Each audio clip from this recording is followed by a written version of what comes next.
May peace and blessings be upon you all. Hi guys, this is Shahadat, and today I'm going to review one video where Sadhguru Jaggi Vasudevji was trying to share wisdom with, he was trying to answer questions of audience members where he gave a speech. So there are two questions, and looking at the answer, I thought it was, the best thing you can do when you go to meet Sadhguru in a speech like this or in a talk like this, the best thing you can do is keep your mouth shut. If you don't ask a question, that will be the best idea for you, because if you do ask a question, you will most probably be slapped across your face, which is not a very nice experience. So what do I mean by that? Let me play the video. Let's watch it together, and you will see what I mean. So I'm going to mute my microphone, and then we will play the video. Okay. Because we heard so many new ideas. Thank you. I am a parent. I have a son. When I entered to the school with my son once, I was hearing the names of the children who have got the birthday that day, and the school was announcing in the morning. I was wondering, that's such a boring thing. The child has nothing to do with his birthday, and today you said child needs new issues. From that day, in my family, we have started a process that instead of his birthday, which is an achievement day for the parents, we do on the first day of the year and ask, what was your biggest achievement in this year? And we started celebrating the achievement day for the child. First of all, they change every day. Second, they change in nature every day. They find a lot of pride in telling others that this is my achievement and this is what I am celebrating. Okay. Do you think, Sadhguru, there is any point if we can scale it up? Thank you. Then I'll be blessed. Thank you very much. Can we take a couple more and we can bring together? There's one there. Thank you. It's such a privilege to be here with you today. The children in your school at Isha are brought up in a very sheltered, very protected, warm, caring environment. What happens when they go out into the big bad world and they join the rat race? How will they be able to cope? Very good. And there's a man just behind you. Where do you live? Could you borrow the microphone from me? Where do you live? That you're in the big bad world? Where is that? That's where we live. Yeah, my name is Venkat. I run an initiative called Education for All. What I find is that there is a lot of gap between the rich and the poor, rich students and the poor students, the rich teachers and the poor teachers. How this bridge can be gapped. I'm also a Guinness World Record holder for collecting maximum number of stationery in 24 hours for charity in Dubai. That is my introduction. Thank you. Thank you very much. So 3 questions. So we saw 3 questions. One was about this idea, which I thought was a brilliant idea, and instead of celebrating that day once a year, or any parent should actually celebrate it a lot more frequently, every week probably, if not possible, every couple of weeks or every month, because when we allow our young ones to tell us, to take pride in what they have achieved, this helps them to build their confidence immensely. That's one thing. And the second thing is, they understand what they're doing is meaningful, and meaning is what gives us the purpose. Meaning is what gives us the drive to go forward, to learn new things, because then what we are doing is becoming more and more meaningful. We are contributing to the world. So that was a brilliant idea, and it should have been, instead of you will see the response. I thought it was a brilliant idea that should have been propagated, to promoted. Promoted is the word I was looking for. So that's that. And the second question, the lady asked a question, and I'm sure Sadhguru didn't understand exactly what she meant. And I can see from his agitation of just trying to jump into it and immediately try to engage with her, which is not really a very nice thing to do. And thinking about, if you consider yourself to be in this sort of an audience, and you had these questions, and as soon as you ask the question, Sadhguru replies back to you asking or questioning the very premise of your question, or the very idea that you are trying to form the question around, he uses a different meaning to attack you as if, and make you look like a fool.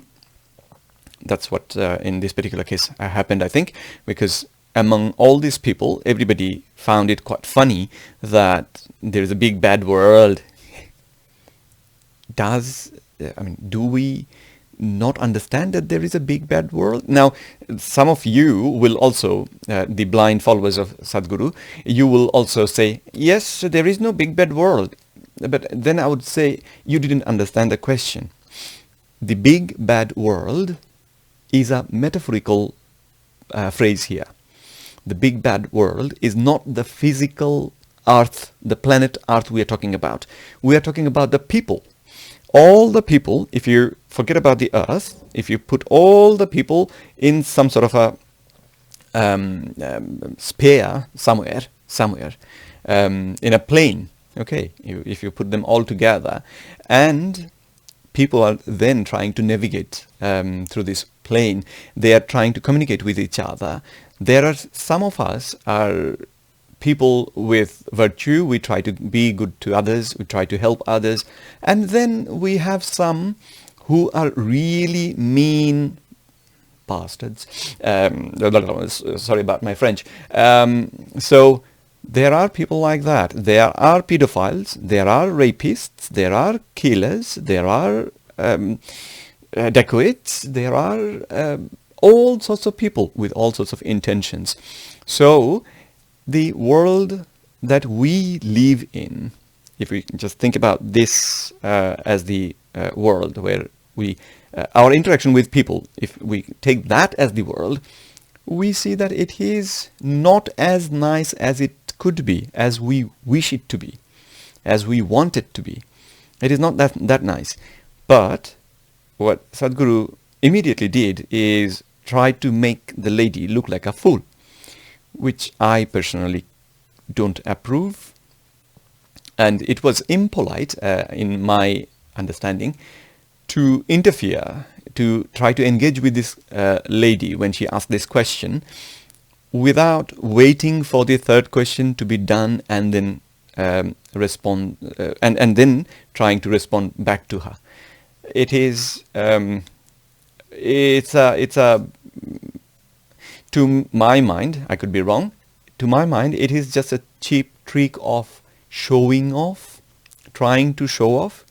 As soon as she asked the question, this is the time to make her look like a fool. So this is when you need to engage. If you wait, and then when your turn for the answer, when your turn comes, when you can answer, by then it's quite late. The impact will not be that strong. So you need to attack it right now, so that people go, wow. And that's exactly what he did. It's a cheap show-off trick. So, and the third gentleman, Venkat, he asked a question, and he, if you just focus on this bit, that he, on this premise, in this particular talk, when he was asking the question, he didn't have to say that he is a Guinness World Record holder for something. Why did he do that? Why do we do that? Why do we, every single one of us, when we go to social media, we try to show off? Because this is one of our aspects, one of the dimensions of a human being that you cannot deny. Is just not deniable, and it takes a lot of effort to have control over this. You can never get rid of it, but you can have control over it with a lot of practice, a lot of training. So that is something I hope you will be able to relate to, that a normal person thinks this way, lives this way. A normal person doesn't live in a bubble where he doesn't need to worry about anybody else, need to think about anything else. Anyway, now let's go to the answer session and see the answers that he shares with the world. Achievement, the big bad world, and they talk about the inequality of access to resources. What do you think? About celebrating achievements,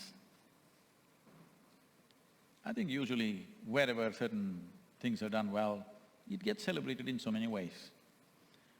I'm little skeptical about making a very organized celebrations for achievements because it leads to various aspects.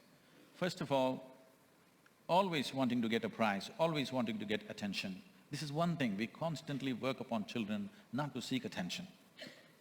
Attention seeking can cost you so much later on in life that you don't know how to simply be by yourself. All the time somebody has to keep on telling you, you're doing great, you're doing great. I keep hearing this in America, it's little overdone. All the time somebody's telling you, you're great, you're great, you're great.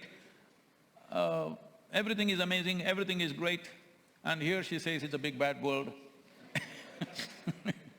So, definitely you must appreciate children when they do well. It's all right if you wish to do that, but I wouldn't personally organize a day for achievements. I wouldn't look at it that way. Right now, all the 365 days are taken by somebody, you know. There's an International Yoga Day, Mother's Day, Father's Day. Yeah. For a normal guy, there is no day left. Exactly there. Or you can have it. Underachievement day, Women maybe. have a day, but No. What would be your way to… So, if we just go over that answer,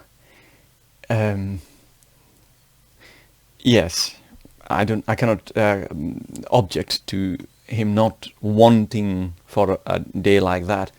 But if you look at the reason that he's presenting forward is so that a simple person can have a day. So you don't want a day to celebrate your children's achievement so that you have a day. That's quite selfish, right? That is very selfish, and it's actually doesn't make sense. Let me tell you why. As among you people who have become a father or a mother, you will be able to relate to this. Every time your child achieves something, that gives you the joy, that gives you haven't achieved it, but that gives you the joy of a whole universe, or probably more. So if you celebrate a day like that, that day is going to fill you with happiness and your child with happiness. But yeah, it is wrong just to celebrate the successes. You need to celebrate the success and you need to celebrate the failures as well, I think. Because that is when you get the chance to talk about your failures and you can learn from it. Inevitably, we make mistakes, we will make mistakes, and kids, they will make mistakes in their lives. So if we basically look at it in a positive light, whether it's a success or a failure, but on this particular day, we sit together, the success bit, we celebrate it, and from the failure, we celebrate it in a positive way so that we can learn from it. And that will change the kids' view about the world, and they will become a lot more confident. They will be able to be people of abilities, of great abilities. They will be able to do great things. Whereas not celebrating their success, it doesn't really benefit anybody. And the idea of kids always seeking attention. As a kid, they do seek attention.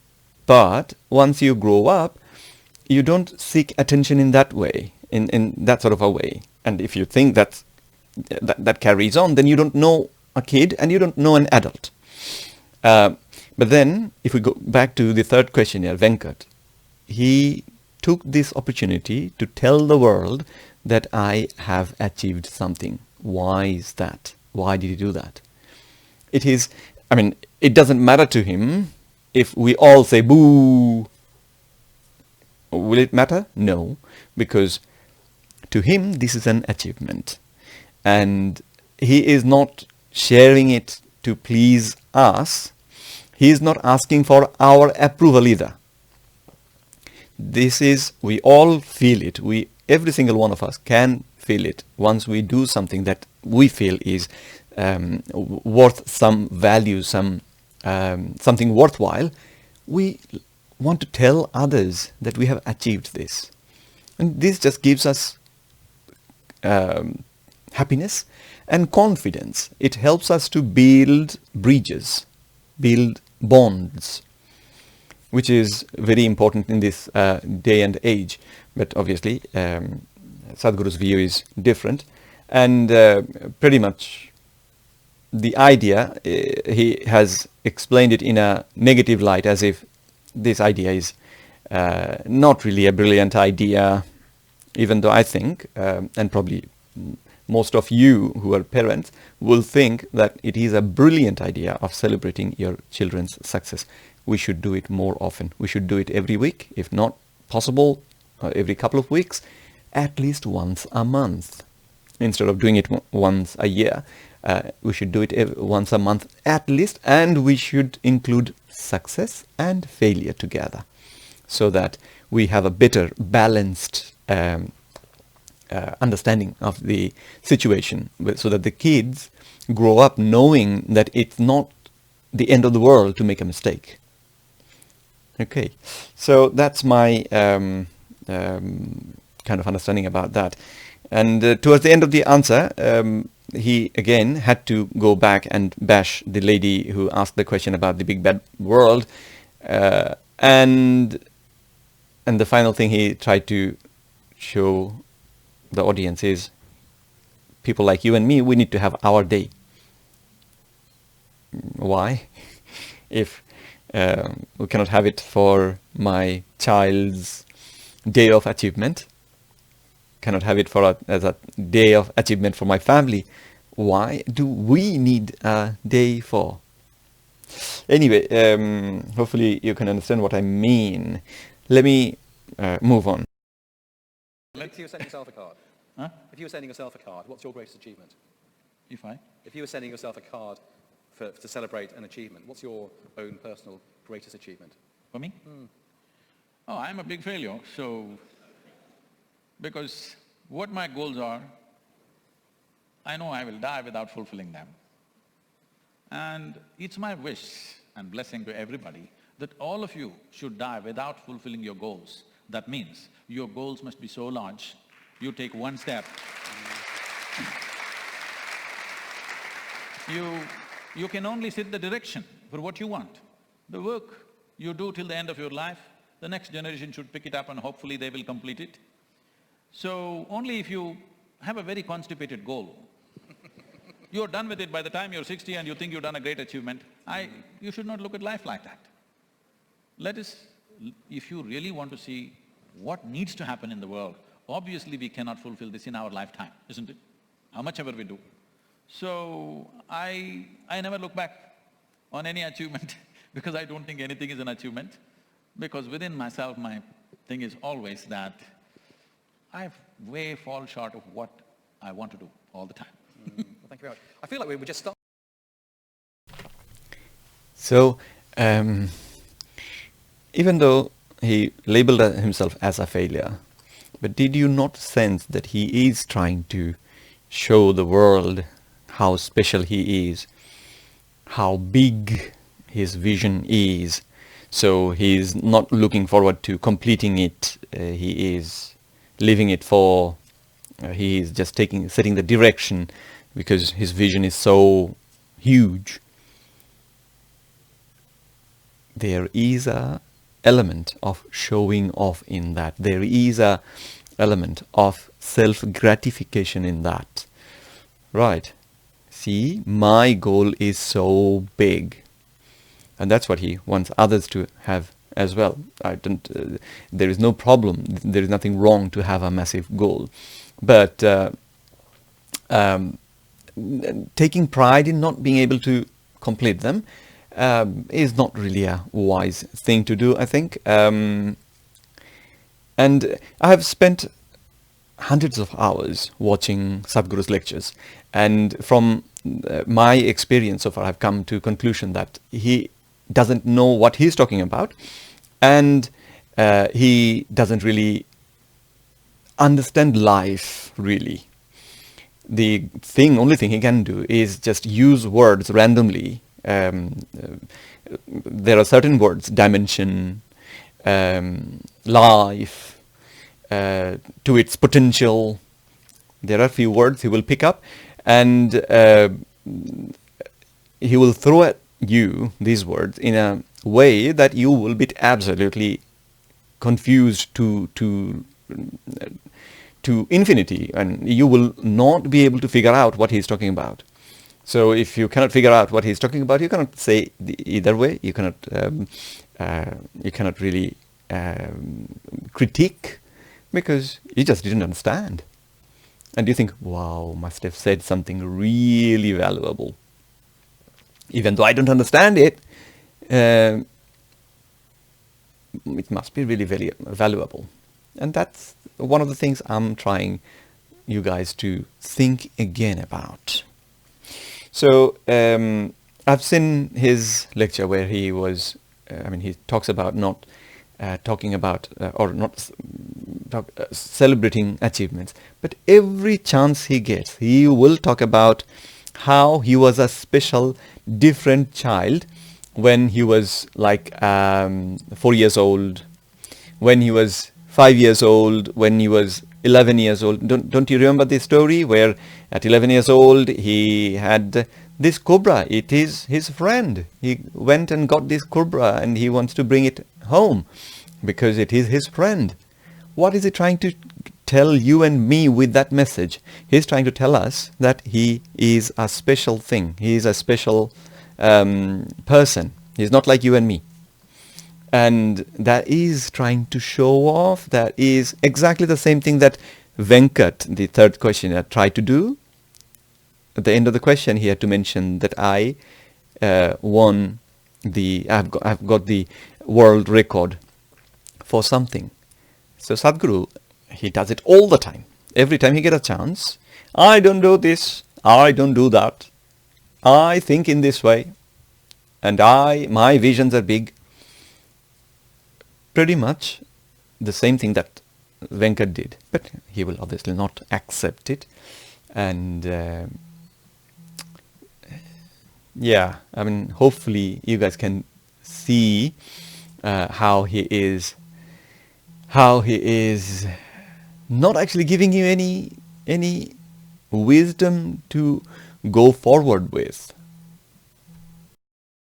I'd love to carry on, but this big bad, the big bad world. We have to be thrown off very soon. Big bad world. It is neither big nor bad, the world. It's very small. For 7.3 billion people, it's too small. We're struggling with the space, isn't it? So it's small and it's not bad. It's just that, I don't know why you're meeting all the wrong people. Well, as far as I'm concerned, wherever I go, any part of the world, I must tell you this is my biggest fortune in my life.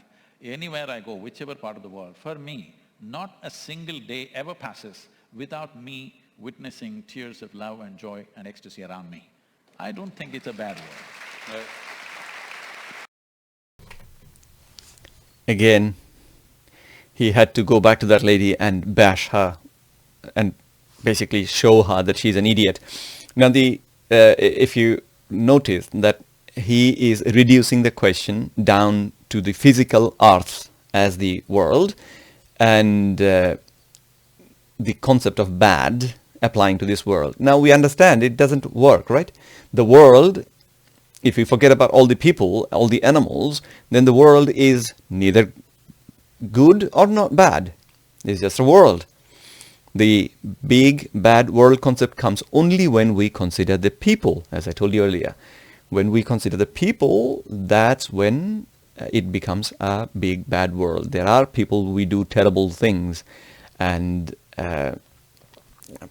we need to be aware about that. Our children need to be made aware about that so that they can navigate through this world correctly without falling prey to some of these terrible people that are out there. But the way he talked is, you are just being a idiot. The world is not bad. I see good people all the time.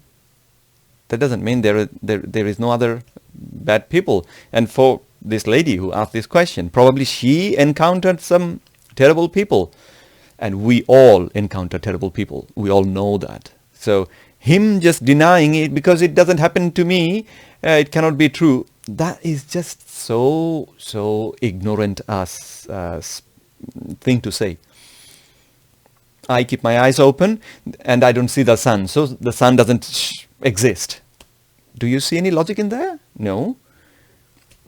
And as I told you before as well, we need to actually equip our kids to have a balanced understanding of what we are dealing with, the life that we are going to, that they could anticipate. It is not the world of people is not the best. It's not what we want for ourselves. It is not completely safe. It is not completely innocent world, right? It is a big bad world. You make a mistake and the world kicks your back badly. And the kids needs to grow with that understanding so that they can be careful not to make the mistakes that will cost them massively. So yeah, that's what I thought. And then they ended the session, of course. So I don't want to go any further with this video, but hopefully I'm just hoping that some of you will understand or will be able to see the problems. And well, I guess I'll stop it here because there are so many questions that are coming in my head. If I keep on talking, I'll talk for hours and the video will not end. So anyway, I'll end it here today, and let me know your thoughts. If you agree with me, that's a good news. Probably we are on the same page. If you don't agree with me, show me your reason. You can swear at me, but I can ignore your swears very well. So swearing at me is not going to give you any pleasure, because I'll just not. Your swears, it just doesn't affect me at all. So no point of trying that. Leave constructive comments so that we can learn from each other. I'll see you later, guys.